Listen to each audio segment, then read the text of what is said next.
پناہ مانگتا ہوں میں اللہ کی شیطان مردود سے۔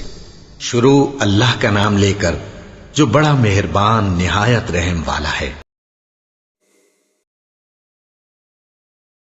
ہرقل شاہ روم نے قریش کے قافلے میں ایک آدمی بلانے کو بھیجا، اور اس وقت یہ لوگ تجارت کے لیے ملک شام گئے ہوئے تھے، اور یہ وہ زمانہ تھا جب رسول اللہ صلی اللہ علیہ وسلم نے قریش اور ابو سفیان سے ایک وقتی عہد کیا ہوا تھا۔ جب ابو سفیان اور دوسرے لوگ ہرقل کے پاس ایلیا پہنچے جہاں ہرقل نے دربار طلب کیا تھا، اس کے گرد روم کے بڑے بڑے لوگ، علماء، وزراء و امراء بیٹھے ہوئے تھے۔ ہرقل نے ان کو اور اپنے ترجمان کو بلوایا، پھر ان سے پوچھا کہ تم میں سے کون شخص مدعی رسالت کا زیادہ قریبی عزیز ہے؟ ابو سفیان کہتے ہیں کہ میں بول اٹھا کہ میں اس کا سب سے زیادہ قریبی رشتہ دار ہوں۔ یہ سن کر ہرقل نے حکم دیا کہ اس ابو سفیان کو میرے قریب لا کر بٹھاؤ اور اس کے ساتھیوں کو اس کی پیٹھ کے پیچھے بٹھا دو۔ پھر اپنے ترجمان سے کہا کہ ان لوگوں سے کہہ دو کہ میں ابو سفیان سے اس شخص یعنی محمد صلی اللہ علیہ وسلم کے حالات پوچھتا ہوں، اگر یہ مجھ سے کسی بات میں جھوٹ بول دے تو تم اس کا جھوٹ ظاہر کر دینا۔ ابو سفیان کا قول ہے کہ خدا کی قسم اگر مجھے یہ غیرت نہ آتی کہ یہ لوگ مجھ کو جھٹلائیں گے تو میں آپ صلی اللہ علیہ وسلم کی نسبت ضرور غلط گوئی سے کام لیتا۔ خیر، پہلی بات جو ہرقل نے مجھ سے پوچھی وہ یہ کہ اس شخص کا خاندان تم لوگوں میں کیسا ہے؟ میں نے کہا وہ تو بڑے اونچے عالی نسب والے ہیں۔ کہنے لگا اس سے پہلے بھی کسی نے تم لوگوں میں ایسی بات کہی تھی؟ میں نے کہا نہیں۔ کہنے لگا اچھا اس کے بڑوں میں کوئی بادشاہ ہوا ہے؟ میں نے کہا نہیں۔ پھر اس نے کہا بڑے لوگوں نے اس کی پیروی اختیار کی ہے یا کمزوروں نے؟ میں نے کہا نہیں، کمزوروں نے۔ پھر کہنے لگا اس کے تابعدار روز بڑھتے جاتے ہیں یا کوئی ساتھی پھر بھی جاتا ہے؟ میں نے کہا نہیں۔ کہنے لگا کیا اپنے اس دعوی نبوت سے پہلے کبھی کسی بھی موقع پر اس نے جھوٹ بولا ہے؟ میں نے کہا نہیں، اور اب ہماری اس سے صلح کی ایک مقررہ مدت ٹھہری ہوئی ہے، معلوم نہیں وہ اس میں کیا کرنے والا ہے۔ ابو سفیان کہتے ہیں میں اس بات کے سوا اور کوئی جھوٹ اس گفتگو میں شامل نہ کر سکا۔ ہرقل نے کہا کیا تمہاری اس سے کبھی لڑائی بھی ہوئی ہے؟ ہم نے کہا کہ ہاں۔ بولا پھر تمہاری اور اس کی جنگ کا کیا حال ہوتا ہے؟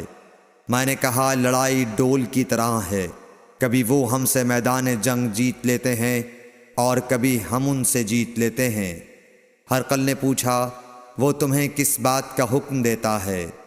میں نے کہا وہ کہتا ہے کہ صرف ایک اللہ ہی کی عبادت کرو، اس کا کسی کو شریک نہ بناؤ، اور اپنے باپ دادا کی شرک کی باتیں چھوڑ دو، اور ہمیں نماز پڑھنے، سچ بولنے، پرہیزگاری اور صلہ رحمی کا حکم دیتا ہے۔ یہ سب سن کر پھر ہرقل نے اپنے ترجمان سے کہا کہ ابو سفیان سے کہہ دے کہ میں نے تم سے اس کا نسب پوچھا تو تم نے کہا کہ وہ ہم سے عالی نسب ہے، اور پیغمبر اپنی قوم میں عالی نسب ہی بھیجے جایا کرتے ہیں۔ میں نے تم سے پوچھا کہ دعوی نبوت کی یہ بات تمہارے اندر اس سے پہلے کسی اور نے بھی کہی تھی؟ تو تم نے جواب دیا کہ نہیں۔ تب میں نے اپنے دل میں کہا کہ اگر یہ بات اس سے پہلے کسی اور نے کہی ہوتی تو میں سمجھتا کہ اس شخص نے بھی اسی بات کی تقلید کی ہے جو پہلے کہی جا چکی ہے۔ میں نے تم سے پوچھا کہ اس کے بڑوں میں کوئی بادشاہ بھی گزرا ہے؟ تو تم نے کہا کہ نہیں۔ تو میں نے دل میں کہا کہ ان کے بزرگوں میں سے کوئی بادشاہ ہوا ہوگا تو کہہ دوں گا کہ وہ شخص اس بہانے اپنے آباء و اجداد کی بادشاہت اور ان کا ملک دوبارہ حاصل کرنا چاہتا ہے۔ اور میں نے تم سے پوچھا کہ اس بات کے کہنے یعنی پیغمبری کا دعویٰ کرنے سے پہلے تم نے کبھی اس کو دروغ گوئی کا الزام لگایا ہے؟ تم نے کہا کہ نہیں۔ تو میں نے سمجھ لیا کہ جو شخص آدمیوں کے ساتھ دروغ گوئی سے بچے وہ اللہ کے بارے میں کیسے جھوٹی بات کہہ سکتا ہے۔ اور میں نے تم سے پوچھا کہ بڑے لوگ اس کے پیرو ہوتے ہیں یا کمزور آدمی؟ تم نے کہا کمزوروں نے اس کی اتباع کی ہے۔ تو دراصل یہی لوگ پیغمبروں کے متبعین ہوتے ہیں۔ اور میں نے تم سے پوچھا کہ اس کے ساتھی بڑھ رہے ہیں یا کم ہو رہے ہیں؟ تم نے کہا کہ وہ بڑھ رہے ہیں، اور ایمان کی کیفیت یہی ہوتی ہے حتیٰ کہ وہ کامل ہو جاتا ہے۔ اور میں نے تم سے پوچھا کہ آیا کوئی شخص اس کے دین سے ناخوش ہو کر مرتد بھی ہو جاتا ہے؟ تم نے کہا نہیں۔ تو ایمان کی خاصیت بھی یہی ہے، جن کے دلوں میں اس کی مسرت رچ بس جائے وہ اس سے لوٹا نہیں کرتے۔ اور میں نے تم سے پوچھا کہ آیا وہ کبھی عہد شکنی کرتے ہیں؟ تم نے کہا نہیں۔ پیغمبروں کا یہی حال ہوتا ہے، وہ عہد کی خلاف ورزی نہیں کرتے۔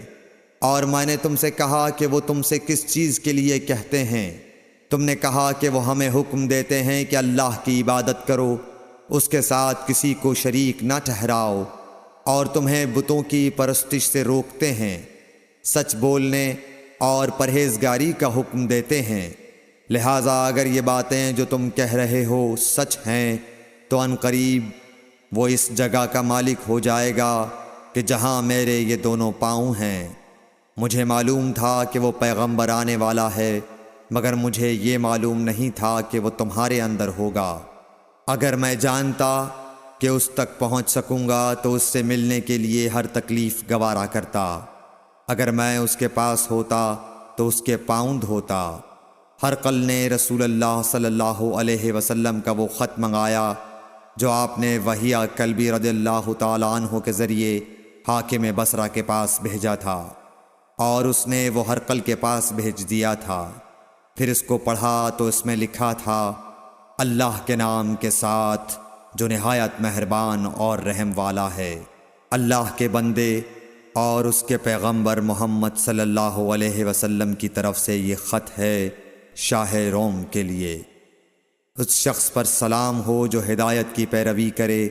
اس کے بعد میں آپ کے سامنے دعوت اسلام پیش کرتا ہوں۔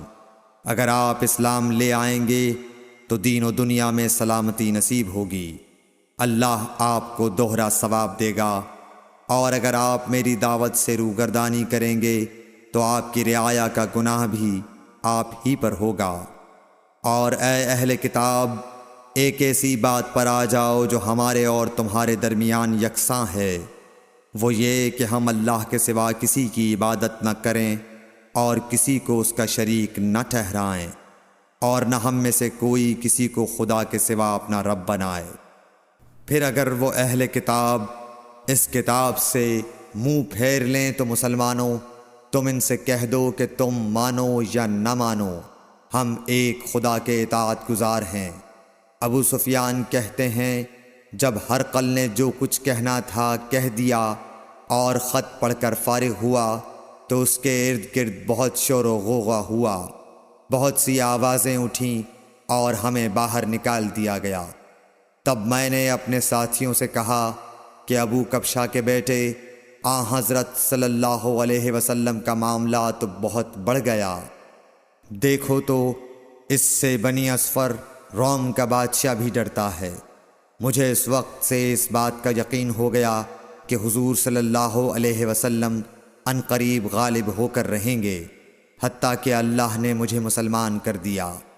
راوی کا بیان ہے کہ ابن ناطور ایلیا کا حاکم ہرقل کا مصاحب اور شام کے نصارہ کا لاٹ پادری بیان کرتا تھا کہ ہرقل جب ایلیا آیا ایک دن صبح کو پریشان اٹھا تو اس کے درباریوں نے دریافت کیا کہ آج ہم آپ کی حالت بدلی ہوئی پاتے ہیں، کیا وجہ ہے؟ ابن ناطور کا بیان ہے کہ ہرقل نجومی تھا، علم نجوم میں وہ پوری مہارت رکھتا تھا۔ اس نے اپنے ہم نشینوں کو بتایا کہ میں نے آج رات ستاروں پر نظر ڈالی تو دیکھا کہ ختنہ کرنے والوں کا بادشاہ ہمارے ملک پر غالب آ گیا ہے۔ بھلا اس زمانے میں کون لوگ ختنہ کرتے ہیں؟ انہوں نے کہا کہ یہود کے سوا کوئی ختنہ نہیں کرتا، سو ان کی وجہ سے پریشان نہ ہوں۔ سلطنت کے تمام شہروں میں یہ حکم لکھ بھیجیے کہ وہاں جتنے یہودی ہوں سب قتل کر دیے جائیں۔ وہ لوگ انہی باتوں میں مشغول تھے کہ ہرقل کے پاس ایک آدمی لایا گیا جسے شاہ غسان نے بھیجا تھا۔ اس نے رسول اللہ صلی اللہ علیہ وسلم کے حالات بیان کیے۔ جب ہرقل نے سارے حالات سن لیے تو کہا کہ جا کر دیکھو وہ ختنہ کیے ہوئے ہے یا نہیں۔ انہوں نے اسے دیکھا تو بتلایا کہ وہ ختنہ کیا ہوا ہے۔ ہرقل نے جب اس شخص سے عرب کے بارے میں پوچھا تو اس نے بتلایا کہ وہ ختنہ کرتے ہیں۔ تب ہرقل نے کہا کہ یہی محمد صلی اللہ علیہ وسلم اس امت کے بادشاہ ہیں جو پیدا ہو چکے ہیں۔ پھر اس نے اپنے ایک دوست کو رومیہ خط لکھا اور وہ بھی علم نجوم میں ہرقل کی طرح ماہر تھا۔ پھر وہاں سے ہرقل حمص چلا گیا۔ ابھی حمص سے نکلا نہیں تھا کہ اس کے دوست کا خط اس کے جواب میں آ گیا۔ اس کی رائے بھی حضور صلی اللہ علیہ وسلم کے ظہور کے بارے میں ہرقل کے موافق تھی کہ محمد صلی اللہ علیہ وسلم واقعی پیغمبر ہیں۔ اس کے بعد ہرقل نے روم کے بڑے آدمیوں کو اپنے حمص کے محل میں طلب کیا اور اس کے حکم سے محل کے دروازے بند کر لیے گئے۔ پھر وہ اپنے خاص محل سے باہر آیا اور کہا، اے روم والو، کیا ہدایت اور کامیابی میں کچھ حصہ تمہارے لیے بھی ہے؟ اگر تم اپنی سلطنت کی بقا چاہتے ہو تو پھر اس نبی صلی اللہ علیہ وسلم کی بیعت کر لو اور مسلمان ہو جاؤ۔ یہ سننا تھا کہ پھر لوگ وحشی گدھوں کی طرح دروازوں کی طرف دوڑے، مگر انہیں بند پایا۔ آخر جب ہرقل نے اس بات سے ان کی یہ نفرت دیکھی اور ان کے ایمان لانے سے مایوس ہو گیا تو کہنے لگا کہ ان لوگوں کو میرے پاس لاؤ۔ جب وہ دوبارہ آئے تو اس نے کہا، میں نے جو بات کہی تھی اس سے تمہاری دینی پختگی کی آزمائش مقصود تھی، سو وہ میں نے دیکھ لی۔ تب یہ بات سن کر وہ سب کے سب اس کے سامنے سجدے میں گر پڑے اور اس سے خوش ہو گئے۔ بالآخر ہرقل کی آخری حالت یہی رہی۔ صحیح بخاری حدیث نمبر 7۔